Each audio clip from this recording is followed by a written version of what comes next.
I have seen this so many times with clients over the years. It is ridiculous how often this shows up in relationships. Even in the dating phase, the signs are there very early on. There is a big difference between somebody being caring and being considerate and mindful of your personal safety and the spaces and places that you move, and somebody being jealous, insecure, and controlling and wrapping that up and positioning that as love. The two things aren't the same. Very often people will become attracted to each other based on certain traits. Like, your partner might be with you, the person you're dating might be into you because you're very bubbly, you're very open, you're very communicative, and at the same time they might be terrified of losing you. And then what ends up happening is they start to shame, criticize, belittle and demean you for very normal things like interacting and engaging with other people.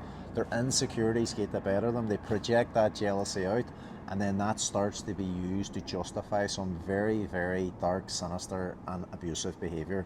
Somebody should not be belittling you for very normal things like talking to people, for how you look, for where you're going, for very basic things that they wanted you for at the beginning, the traits that drew them to you in the first place, because they're making you smaller on their terms, because it allows them to feel like they're in control, but those behaviours are rooted in their insecurities. Jealousy is very often rooted on unmet needs, but also a layer deeper than that, there can also be insecurity. The fear of losing control, the fear of losing the other person. If you have to manipulate, shame, criticise and demean the person that you're with to stop them from showing up and engaging with other people, then that's not a relationship that you should be in, because the trust isn't there. If you're using this behaviour and all these jealous traits and things that are emerging in you to justify treating your partner in a certain way, you're the person that has to do the work, or you need to reflect on why are you even choosing this dynamic in the first place, because this is a pattern that's going to sabotage your relationships going forward. It's going to be a different partner but the same pattern over and over and over again.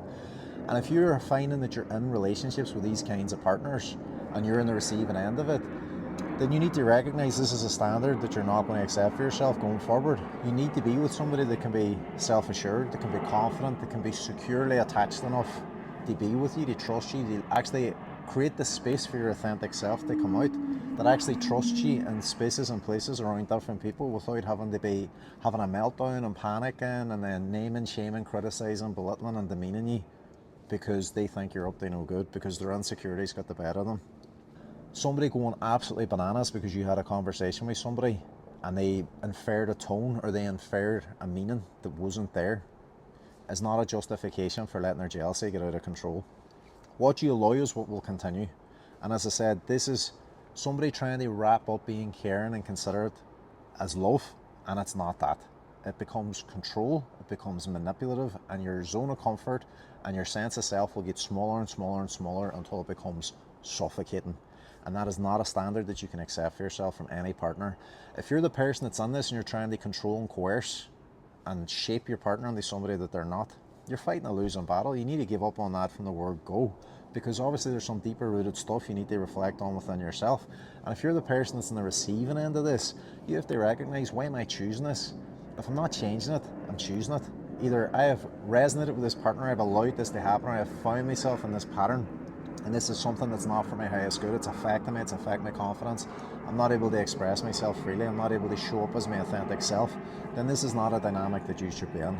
You need a partner where there's full safety, trust, respect, and care, and consistency that's there.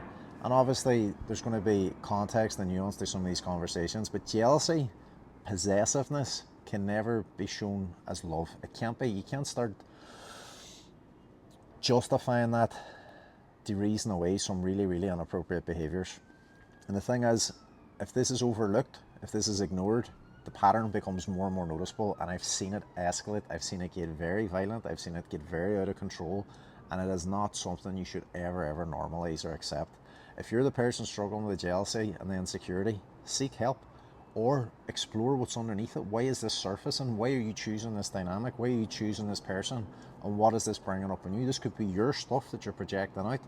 And if you're the partner that's on the receiving end of this, again, you also need to look at why you're tolerating this. You need to resource yourself to be able to navigate that, or else exit that dynamic, because it's not a safe container for you to be in. In the context of somebody intentionally playing on your insecurities, intentionally trying to make you jealous, you have to see them for who they are. You have to see the whole purpose, the whole person. You have to see the intention behind the behaviour. Somebody that loves you would not be playing on your jealousy. Somebody that loves you would not be pushing your buttons to provoke you. Somebody that loves you would not be going out of their way to disrespect you and treat you in a certain way. Whether it's to demean you, shame you, humiliate you, try and provoke a reaction to get a sense of control. That's again already an indicator you're in a relationship with somebody that doesn't value, love, trust, and respect you. And I think there's a lot of scope in these conversations and nuance for this to be taken a certain way, but that's my take on it. I think if somebody is intentionally making you jealous, that's not a scenario that you should be staying in. If you know that you have a pattern of trying to make the person jealous, I would be looking at what's underneath that. Why are you feeling that that's the strategy that you have to rely on? What is it in you? What need are you trying to meet from that person? Are you trying to be seen? Are you trying to be chosen? Are you trying to be prioritized? Is this a game? Is this something that you're even unconsciously doing or consciously doing? There's a whole load that needs to be unpacked here. But you also have to recognize this is a very destructive pattern. It will not get you what you want. If anything, all it's going to do is create more tension, more resentment, more drama. And that ultimately sabotages the relationship over time. It doesn't really get you what you want.